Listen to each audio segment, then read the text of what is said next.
कि हजरत आयशा बगल में बैठी हैं और नबी की गुफ्तगू नहीं सुन पा रही हैं। अल्लाह इतनी बुलंदी पर, इतनी बुलंदी से उन दोनों की गुफ्तगू को सुन रहा था। वो काली रात में, काले जंगल में, काले पहाड़ पर भी अगर कोई काली चींटी चलती है तो वो सिर्फ चलती है नहीं, वो पैर जब पहाड़ के ऊपर रखती है और रेंगती है तो उसके पैर के पहाड़ पर रखने की जो आहट और आवाज होती है, हमारा रब उसको भी सुन लेता है। वाहु यस्माउ तहावुरकुमा, अल्लाह तुम दोनों की गुफ्तगू को सुन रहा था। इक़रा बिस्मि रब्बिकल्लज़ी खलक़, पढ़ो उस रब के नाम से जिसने पैदा किया। सबसे पहले तालीम की वही हो रही है, पहचानो उस रब को।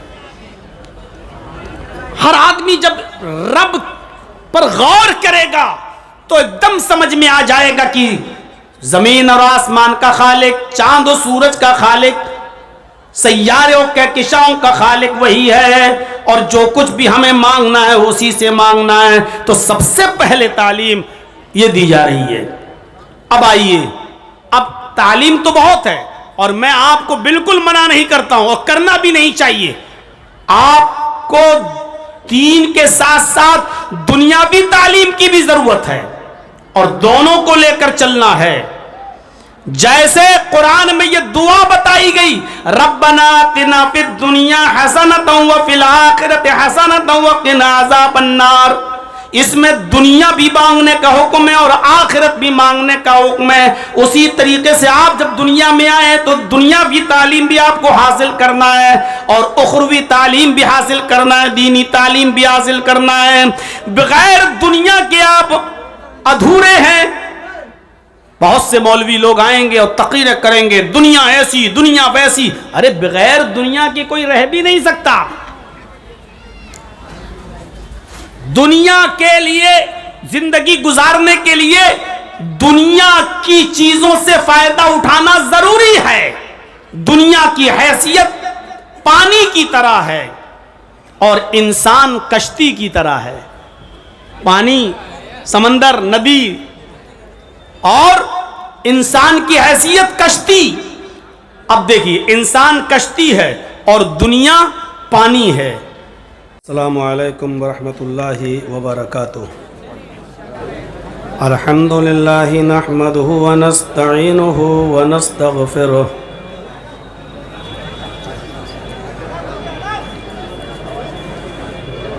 व नऊज़ु बिल्लाहि मिन शुरूरि अनफुसिना व मिन सय्यिआति अअमालिना।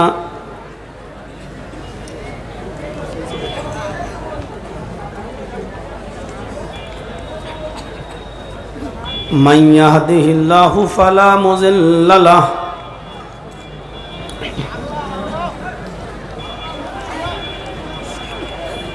व मन युज़लिल्हु फला हादिय लहु।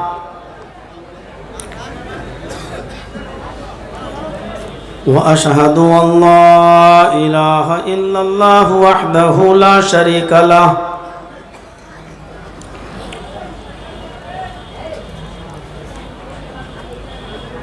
व अशहदु अन्न मुहम्मदन अब्दुहु व रसूलुहु।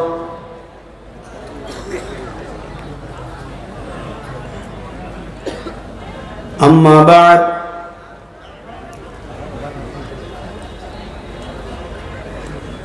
फ़इन्न खैरल हदीस किताबुल्लाह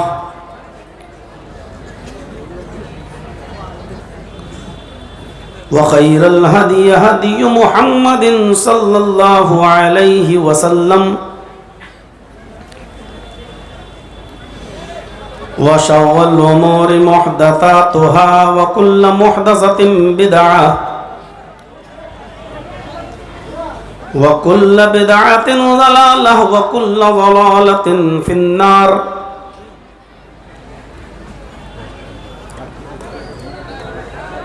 अऊज़ु बिल्लाहि मिनश शैतानिर रजीम। बिस्मिल्लाहिर रहमानिर रहीम।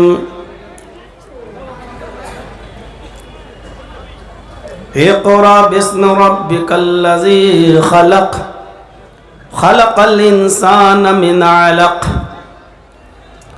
इक़रा व रब्बुकल अकरमुल्लज़ी अल्लम बिल क़लम अल्लमल इंसान मा लम यअलम।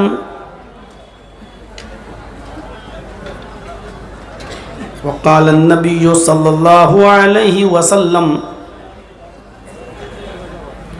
खैरुकुम मन तअल्लमल क़ुरआन व अल्लमह।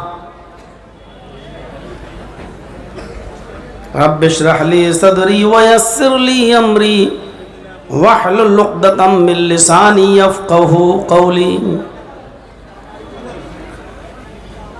स्टेज पर तशरीफ़ फरमा मुअज़्ज़ज़ व मुअक्कर उलमाए किराम और बरहेट के इस आलीशान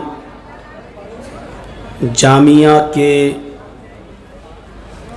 अराकीन व मिंबरान, बरहेट डिस्ट्रिक्ट साहिबगंज झारखंड और उसके अतराफ़ो अकनाफ से तशरीफ़ लाए हुए मुअज़्ज़ज़ सामईन हज़रात, पर्दा नशीन इस्लामी ख़वातीन माँ और बहनों, कौमों मिल्लत के लायक वर नौजवानों, मुस्तक़बिल के होनहार अज़ीज़ बच्चों, बरहेट का ये प्रोग्राम जो साल में एक बार बहुत ही खूबसूरत और इंतहाई तो उसको एहतिशाम के साथ मनाया होता है और आप लोग साल में एक बार यहाँ कसीर तादाद में जमा होते हैं। ये अपनी नौइयत का एक अलग किस्म का प्रोग्राम होता है जहाँ लोग पूरी रात जागते हैं और सुनते हैं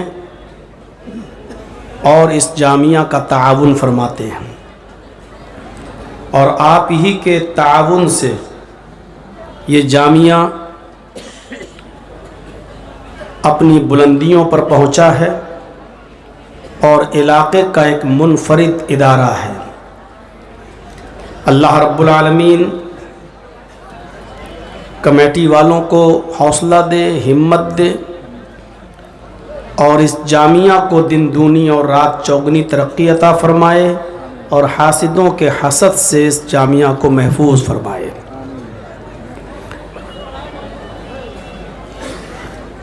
इल्म दुनिया का सबसे अजीम तोहफ़ा है। नबी अकरम सल्लल्लाहु अलैहि वसल्लम ने फरमाया, बाप अगर अपनी औलाद को सबसे ज़्यादा कीमती और सबसे ज़्यादा खूबसूरत कोई तोहफ़ा दे सकता है तो वो इल्म है। अगर किसी शख्स ने अपनी औलाद को इल्म के जेवर से आरास्ता और पैरास्ता कर लिया तो भले ही आपने उसको ज़मीन नहीं दी, जायदाद नहीं दी, माल नहीं दिया, दौलत नहीं दी, लेकिन इल्म से नवाजा है, आपका ये बच्चा आपके इंतकाल के बाद भी कभी भूखा नहीं मर सकता है, क्योंकि इल्म खुद रास्ता बना देता है और निकाल देता है।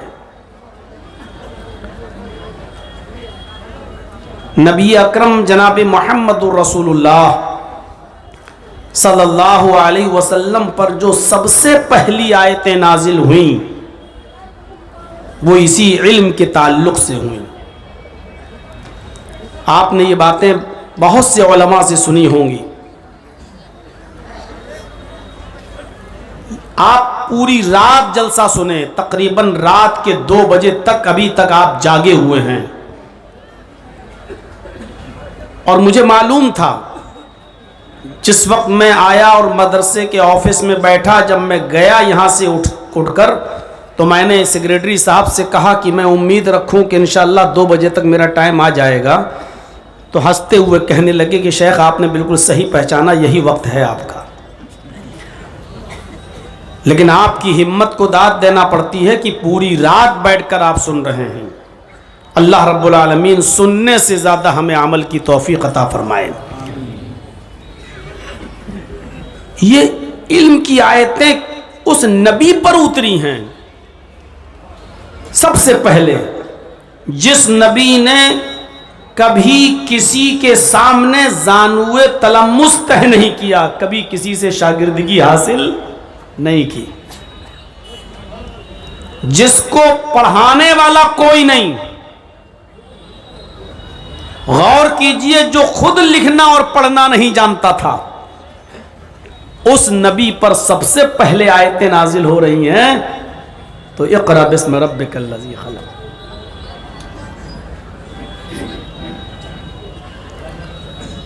पैदा हुए तो बाप नहीं, आंखें जब आपने खोली इस दुनिया में आने के बाद तो आपका के बाप नहीं थे। 2 महीना पहले आपकी पैदाइश से इंतकाल कर गए। आपकी मां आपको अपने नाना के यहाँ अपने मायके नबी के ननियाल में लेकर गई जब आपकी उम्र 6 साल की थी। मक्के से यसरब की तरफ, मदीने की तरफ गई और 1 महीने वो अपने घर पे रुकी और फिर वहां से लौटकर जब वापस आ रही थी मक्के की तरफ अपने मायके से, तो रास्ते में एक मकाम पड़ता था जिसका नाम था मकाम अबवा। वहीं पर मुहम्मदुर रसूलुल्लाह के बाप की कब्र। मां ने सोचा क्यों ना मैं अपने शौहर की कब्र देख लूं और क्यों ना मैं अपने बेटे को उसके बाप की कब्र दिखाऊं कि बेटा ये तुम्हारे बाप की कब्र है। आमीना अपने शौहर की कब्र पर मोहम्मद इब्ने अब्दुल्लाह को लेकर गई। सीरत निगारों ने लिखा है और मैं जिसके हवाले से वाक़या नकल कर रहा हूं वो है ज़ादुल मआद अल्लामा इब्न क़य्यिम अल-जौज़ी रहमतुल्लाह अलैह की, कि बेटे को कब्र दिखाई कि अब यह है तुम्हारे अब्बू की कब्र। और उसी जगह पर अपने शौहर की याद उनको सताई और इतनी याद आई कि वो रोने लगी और रोते रोते गशी तारी हुई तो जमीन पर गिर गई और जब जमीन पर गिरी तो उसी जगह पर उनका इंतकाल हो गया। पैदा हुए तो बाप को नहीं देखा, 6 साल की उम्र थी, बाप की कब्र को देख रहे थे कि मां भी वहीं चल बसी। अब ना बाप रहा इस दुनिया में, ना मां रही। और मोहम्मद इब्ने अब्दुल्लाह की परवरिश करते हैं उनके दादा अब्दुल मुत्तलिब। 2 साल तक उन्होंने पाला और जब मोहम्मद इब्ने अब्दुल्लाह की उम्र हुई 8 साल तो दादा भी इस दुनिया से चल बसे। दादा का भी इंतकाल हो चुका। गौर कीजिए, पैदा हुए तो बाप नहीं, 6 साल की उम्र में मां चली गई, 8 साल के हुए तो दादा भी छोड़कर चले गए। अब 8 साल के बाद चाचा ने, अबू तालिब ने संभाला और ये लंबी मुद्दत तक परवरिश करते रहे, यहां तक कि मोहम्मद इब्ने अब्दुल्लाह की उम्र 25 साल की हो गई। हजरत खदीजा का माल ले जाकर मुल्क शाम जाया करते थे, तिजारत किया करते थे, बिजनेस किया करते थे और जो कुछ भी प्रॉफिट होती थी खदीजा को दे दिया करते थे। और खदीजा ने मोहम्मद इब्ने अब्दुल्लाह की ये ईमानदारी और अमानतदारी देखी तो हजरत खदीजा रजी अल्लाह ताला अन्हा ने खुद निकाह का पैगाम मोहम्मदुर रसूलुल्लाह को भेजा। आपने अपने चचा अबू तालिब से मशवरा किया और बिलाखिर 40 साल की हजरत खदीजा के साथ निकाह तय पाया और वो निकाह हुआ। अबू तालिब ने निकाह कराया और घर पे आए और फिर 25 साल से लेकर 40 साल तक हजरत खदीजा के साथ बहुत ही अच्छी तरीके से अज़दवाजी जिंदगी में बंधे रहे। हजरत खदीजा की उम्र हो गई 55 साल और मोहम्मदुर रसूलुल्लाह की उम्र हो गई 40 साल। आप गौर करो, 40 साल के बाद आपकी का मिजाज तन्हाई की तरफ हो गया। आप कई कई दिन का खाना ले जाया करते थे और गारे हिरा में पहुंच जाया करते थे। वो गारे हिरा, आज भी जो लोग हज करने या उमरा करने जाते हैं तो जबल नूर की तरफ भी जाते हैं, देखने जाते हैं कि गारे हिरा कहां है। बहुत ऊंचाई पर गारे हिरा है। अब तो खैर लोग रास्ता बना दिया गया है, फिर भी लोग चढ़ते हैं और बड़ी मुश्किल से वहां तक पहुंचते हैं। उस जमाने में बड़ा पुरखतर रास्ता और इतनी ऊंचाई पर और तन्हा, कुमकुमों का जमाना नहीं, लाइटों का जमाना नहीं, ऐसी लाइटें नहीं थी उस जमाने में। और कई कई दिन का खाना ले जाकर मोहम्मद रसूलुल्लाह सल्लल्लाहु अलैहि वसल्लम तन्हाई इख्तियार करते थे, उसी गारे हिरा में जाया करते थे और इबादत में मसरूफ रहते थे। अचानक एक दिन इंसानी शक्ल में जिब्राइल अमीन पहुंचते हैं। अब पढ़िए बुखारी किताब बदिल वही, यहां से जरा बुखारी की किताब बदिल वही के चैप्टर पर नजर डालें, उस मंजर की तरफ चलें। रमजान की ताक रात थी और उसी रात के अंदर जिब्राइल इंसानी शक्ल में आए और गारे हिरा में दाखिल हुए। मोहम्मद इब्ने अब्दुल्ला के पास बैठ गए और बैठते ही उनसे कहने लगे, इक़रा या मोहम्मद, आए मोहम्मद पढ़ो। सवाल देखिए, इक़रा या मोहम्मद, आए मोहम्मद पढ़ो। किससे कहा जा रहा पढ़ो? जिसको किसी ने पढ़ाया नहीं। किससे कहा जा रहा पढ़ो? जिसने किसी के सामने जान हुए तलम्मुस तह नहीं किया। किससे कहा जा रहा पढ़ो? जिसके बाप नहीं थे, मां ने पढ़ाया नहीं, दादा ने पढ़ाया नहीं, चाचा ने परवरिश की लेकिन पढ़ाया नहीं। उम्मी, जैसे मां के पेट से कोई बच्चा पैदा होता है, जैसे वो पढ़ना लिखना नहीं जानता, बिल्कुल वैसी उससे कहा जा रहा है पढ़ो। इक़रा या मोहम्मद, आए मोहम्मद पढ़ो। तो जाहिर बात है, अगर जर्जीस को किसी ने पढ़ाया ना हो तो जर्जीस क्या कहेगा? अरे भाई हमसे कह रहे हो पढ़ा पढ़ो, मैं क्या पढ़ूं, मैं तो पढ़ना नहीं जानता, मैं पढ़ा लिखा नहीं हूं। यही जवाब दिया मोहम्मद रसूलुल्लाह सल्लल्लाहु अलैहि वसल्लम ने, तुम मुझसे कह रहे हो पढ़ो, मा अना बिकारी। देखिए बुखारी किताबों बदिल वही, मा अना बिकारी, मैं पढ़ा हुआ नहीं हूं, मैं क्या पढ़ूं, मैं पढ़ना नहीं जानता, मैं पढ़ा हुआ नहीं हूं। हजरत जिब्राइल ने मोहम्मद रसूलुल्लाह को, जो अभी इब्ने अब्दुल्ला है, पकड़ा, सीने से लगाया और कस के दबाया। जैसे बहुत दिनों के बाद कोई आपसे मिले तो आप मोहब्बत में उसको सीने से लगा के दबाते, अरे यार कहां थे इतने दिनों से, भूल गए मुझे।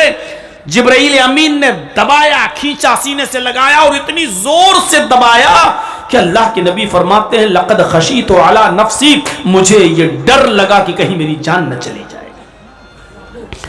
लक़द खशीतु अला नफ्सी, मुझे अपनी जान का खतरा महसूस हुआ कि कहीं मेरी जान न चली जाए। और उसके बाद फिर छोड़ दिया, और छोड़ने के बाद कहा, इक़रा या मोहम्मद, आए मोहम्मद पढ़ो। फिर वही सवाल, पढ़ो। तलबा जानते हैं, असातिज़ा जानते हैं, जामिया है, बुखारी का दर्स होता है यहां। मेरे भाइयों, कहा इक़रा या मोहम्मद, दोबारा पढ़ो ए मोहम्मद। अल्लाह के नबी ने फिर वही जवाब दिया, माना बिकारी, मुझसे पढ़ने के लिए कहने वाले, मैं पढ़ना नहीं जानता। दोबारा पकड़ा, सीने से दबा लगाया और जोर से दबाया। अल्लाह के नबी फरमाते हैं, मेरी वही कैफियत थी, ऐसा लगा कि कहीं मेरी जान न चली जाए।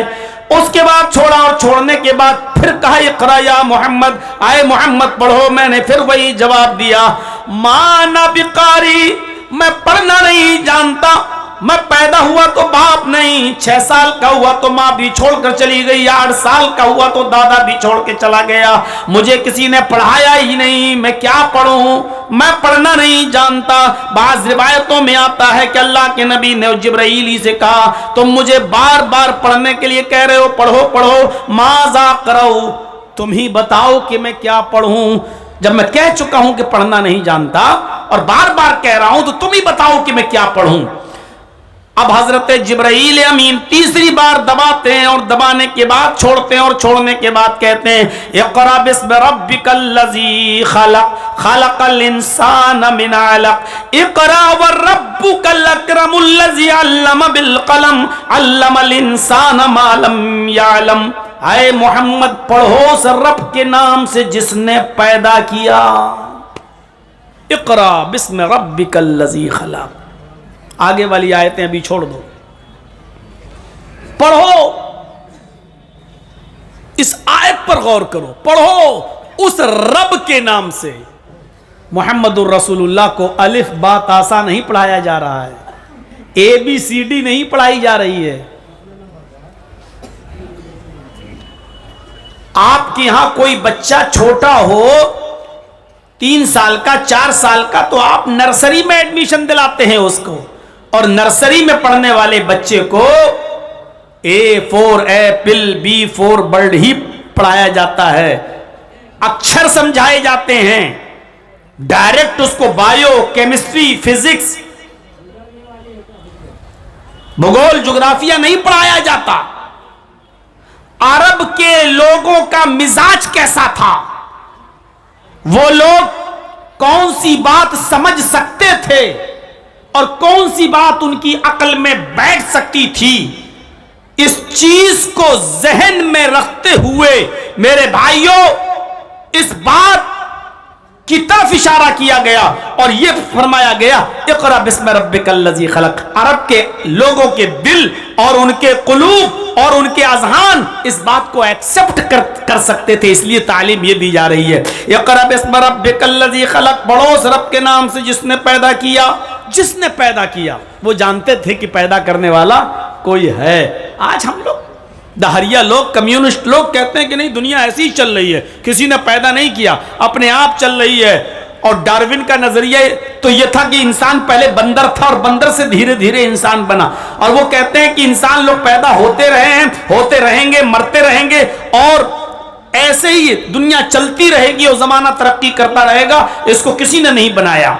ये अधर्मी लोग, पापी लोग और नास्तिक लोग ये अकीदा रखते हैं। मेरे भाइयों, अरब के काफिरों का भी अकीदा नहीं था, वो जानते थे कि पैदा करने वाला कोई है, इसलिए तालीम इसकी दी जा रही है कि पढ़ो उस रब के नाम से जिसने पैदा किया। इक़रा बिस्मि रब्बिकल्लज़ी खलक़, पढ़ो उस रब के नाम से जिसने पैदा किया, क्योंकि अरब के लोग जानते थे एक छोटी सी सुई और एक माचिस की डिब्बी, माचिस का खोखला भी, मैच बॉक्स का खोखला भी, ऊपर की डिब्बी भी बगैर किसी बनाने वाले के वजूद में नहीं आ सकती है।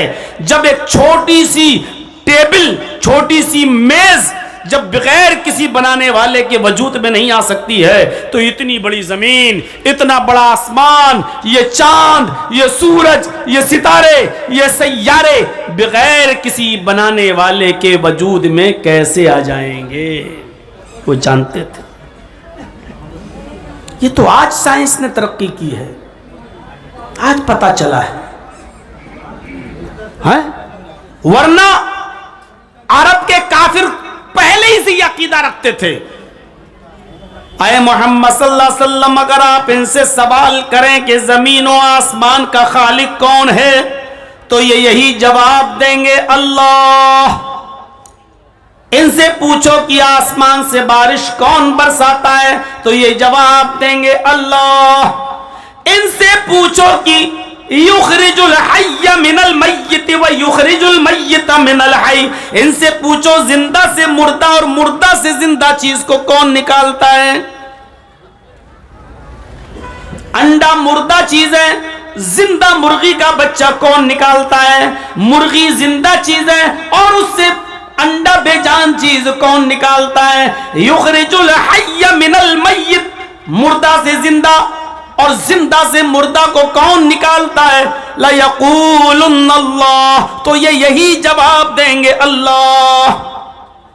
इनसे पूछो कि तुम्हारी परेशानियों को और मुसीबतों को कौन दूर करता है और तुम्हारी दुआओं को कौन सुनता है, तो कहेंगे अल्लाह सुनने वाला तो वही है, ये अलग बात है कि ये सिफारिशी हैं, ये अल्लाह के करीबी लोग हैं जो अल्लाह तक दुआ लेके जाते हैं, सुनता तो वही है। साइंस ने तो आज तरक्की करके बताया है, आज तरक्की करके बताया है ये पहले आसमान की ऊंचाई कितनी है, फिर एक आसमान के बाद दूसरा आसमान, उसकी ऊंचाई और उसकी मसाफत कितनी है, ये तो आज की साइंस ने बताया है। ये आसमान जो हम और आप देखते हैं, ये सूरज जो हम देखते हैं, जो हमारी जमीन से 9 करोड़ 30 लाख मील की बुलंदी पर है, इतना बड़ा है कि जिस दुनिया में हम और आप रहते हैं, दुनिया में हम बरहेट की बात नहीं कर रहे हैं, हम झारखंड की बात नहीं कर रहे हैं, हम स्टेट लेवल की बात, जिस दुनिया में हम इंडिया की भी बात नहीं कर रहे, जिस दुनिया में हम और आप रहते हैं, इस दुनिया को समेटकर, इस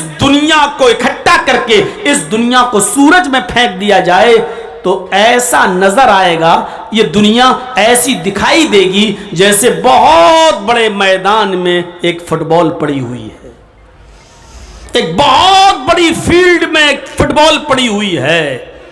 फुटबॉल का ग्राउंड आपने देखा होगा, फुटबॉल के खिलाड़ियों को आपने देखा होगा, कितना बड़ा ग्राउंड स्टेडियम होता है, उस ग्राउंड को समझ लो, उस ग्राउंड में फुटबॉल पड़ी हुई है। ये सूरज, ये इतना बड़ा है इस दुनिया से।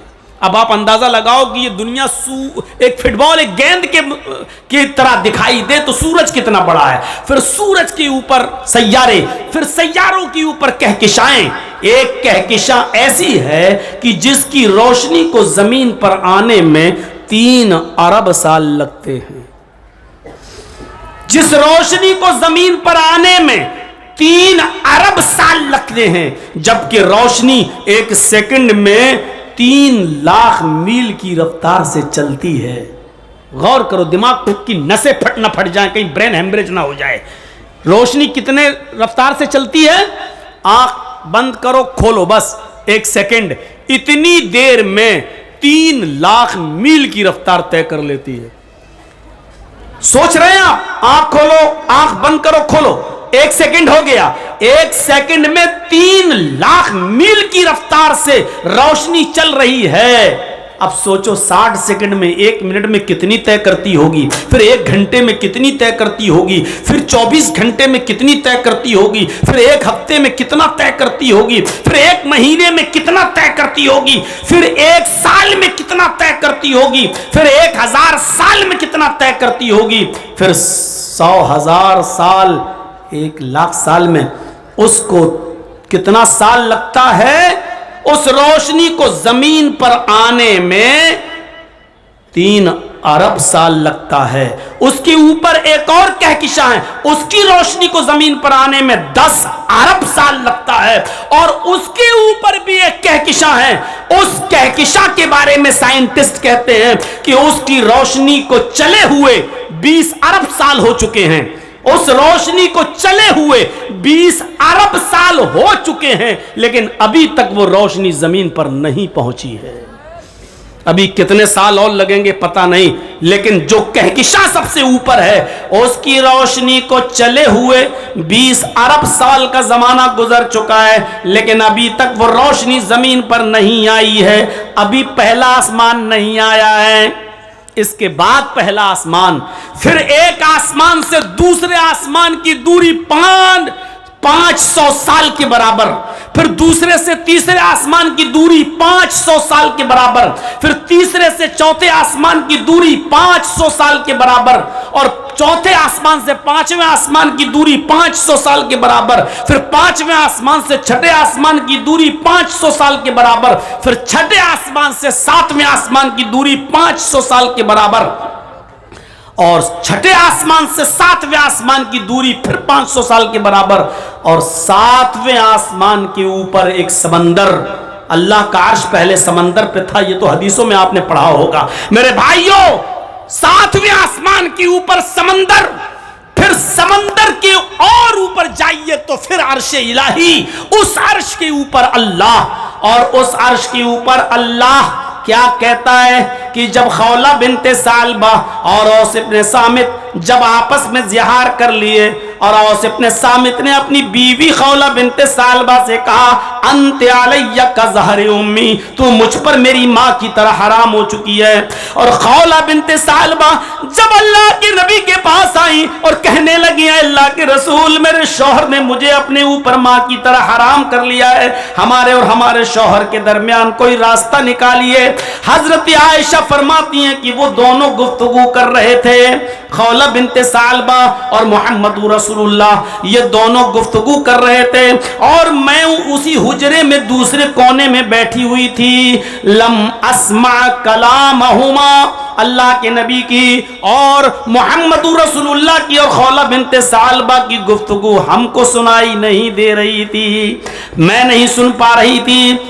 उसी कमरे में मौजूद हैं, अल्लाह के नबी खौला बिनते सालबा से क्या बातें कर रहे हैं और खौला बिनते सालबा अल्लाह के नबी से क्या कह रही हैं। अल्लाह के नबी और खौला दोनों गुफ्तगू कर रहे थे, मैं उसी हुजरे में मौजूद थी। लम अस्मा कलामहुमा, मुझे उन दोनों की बातें सुनाई नहीं दे रही थी, लेकिन इतनी बुलंदी पर होने के बाद भी अल्लाह क्या कह रहा है, वल्लाहु यस्मउ तहाबुरकुमा, अल्लाह तुम दोनों की गुफ्तगू को सुन रहा था, अल्लाह तुम दोनों की गुफ्तगू को सुन रहा था। आए मोहम्मद रसूलुल्लाह, उनको बुलाओ, वो मस्जिद में, मस्जिद नबवी में बैठी हुई है, अपने दोनों हाथों को बुलंद करके अल्लाह को पुकार रही है। आपने कोई रास्ता नहीं निकाला है, अल्लाह ने उस औरत की दुआ को सुन लिया। कद समी अल्लाहु कौलल्लती तुजादिलुका फी ज़ौजिहा, जो अपने शौहर के बारे में आपसे गुफ्तगू कर रही थी, अल्लाह ने उस औरत की दुआ को सुन लिया, उसकी पुकार को सुन लिया। वल्लाहु यस्मउ तहाबुरकुमा, अल्लाह तुम दोनों की गुफ्तगू को सुन रहा था। गौर कीजिए, सबसे पहले उस रब की शनाख्त कराई जा रही है। ये तलबा गौर करें कि सबसे पहले यही आयत क्यों नाजिल हुई, इक़रा बिस्म रब्बिकल लज़ी खलक़, उस रब की पहचान पहले बताई जा रही है कि उस रब को पहचानो जिसने सारी कायनात को पैदा किया है, जिसके कुव्वत से समाअत का आलम यह है कि हजरत आयशा बगल में बैठी हैं और नबी की गुफ्तगू नहीं सुन पा रही हैं। अल्लाह इतनी बुलंदी पर, इतनी बुलंदी से उन दोनों की गुफ्तगू को सुन रहा था। वो काली रात में, काले जंगल में, काले पहाड़ पर भी अगर कोई काली चींटी चलती है तो वो सिर्फ चलती है नहीं, वो पैर जब पहाड़ के ऊपर रखती है और रेंगती है तो उसके पैर के पहाड़ पर रखने की जो आहट और आवाज होती है, हमारा रब उसको भी सुन लेता है। उसको जरूरत नहीं है, जरजीस को जरूरत पड़ती है दूर तक आवाज पहुंचाने के लिए माइक की, और अपनी आवाज पहुंचाने के लिए इंटरनेट की। अल्लाह को जरूरत नहीं है, वो मोहताज नहीं है, वो किसी भी वसीले का मोहताज नहीं है, वो डायरेक्ट सुनता और खुद सुनता है। हजरत आयशा नबी की बीवी वो कह रही है, लम अस्मा कलामहुमा, वो दोनों क्या बातें कर रहे थे, हमको सुनाई नहीं दे रहा था। और अल्लाह कह रहा है, वल्लाहु यस्मउ तहाबुरकुमा, अल्लाह तुम दोनों की गुफ्तगू को सुन रहा था। इक़रा बिस्म रब्बिकल लज़ी खलक़, पढ़ो उस रब के नाम से जिसने पैदा किया। सबसे पहले तालीम की वही हो रही है, पहचानो उस रब को। हर आदमी जब रब पर गौर करेगा तो एकदम समझ में आ जाएगा कि जमीन और आसमान का खालिक, चांद और सूरज का खालिक, सैयारे और कहकशाओं का खालिक वही है, और जो कुछ भी हमें मांगना है उसी से मांगना है। तो सबसे पहले तालीम ये दी जा रही है। अब आइए, अब तालीम तो बहुत है और मैं आपको बिल्कुल मना नहीं करता हूं और करना भी नहीं चाहिए। आपको दीन के साथ साथ दुनियावी तालीम की भी जरूरत है और दोनों को लेकर चलना है। जैसे कुरान में ये दुआ बताई गई, रब्बना आतिना फिद दुनिया हसनतन व फिल आखिरति हसनतन व क़िना अज़ाबन्नार, इसमें दुनिया भी मांगने का हुक्म है और आखिरत भी मांगने का हुक्म है। उसी तरीके से आप जब दुनिया में आए तो दुनियावी तालीम भी आपको हासिल करना है और उखरवी तालीम भी हासिल करना है, दीनी तालीम भी हासिल करना है। बगैर दुनिया के आप अधूरे हैं, बहुत से मौलवी लोग आएंगे और तकरीरें करेंगे, दुनिया ऐसी दुनिया वैसी। अरे बगैर दुनिया के कोई रह भी नहीं सकता। दुनिया के लिए, जिंदगी गुजारने के लिए दुनिया की चीजों से फायदा उठाना जरूरी है। दुनिया की हैसियत पानी की तरह है और इंसान कश्ती की तरह है। पानी, समंदर, नदी और इंसान की हैसियत कश्ती। अब देखिए, इंसान कश्ती है और दुनिया पानी है। कश्ती बगैर पानी के नहीं चल सकती है। अगर नाव को पानी के बाहर लाकर खड़ा कर दो तो वो चलेगी? नहीं चलेगी। इसका मतलब यह हुआ कि कश्ती को पानी की जरूरत है, पानी होगा तभी वो चलेगी। इसका मतलब यह है कि इंसान कश्ती है और दुनिया पानी, तो इंसान को दुनिया की जरूरत हर हाल में है, जैसे कश्ती को और नाव को पानी की जरूरत हर हाल में है। लेकिन एक बात याद रखिएगा, नाव जब तक पानी के ऊपर है चलेगी। आप उसको खे रहे हैं, चलेगी। लेकिन नदी का पानी, तालाब का पानी या समंदर का पानी या जमुना का पानी अगर कश्ती के ऊपर भर दोगे, सुराख कर दोगे और कश्ती के ऊपर अगर ला दोगे तो कश्ती भी डूबेगी, कश्ती भी डूबेगी और कश्ती में जितने लोग बैठे हुए हैं वो भी डूब जाएंगे और हलाक बर्बाद हो जाएंगे। जब कश्ती तब तक चलेगी जब तक वो पानी के ऊपर है और दाएं बाएं है, चलेगी। लेकिन अगर समंदर के पानी को कश्ती के ऊपर आपने लाने की कोशिश की तो कश्ती भी डूबेगी और आप भी डूबेंगे।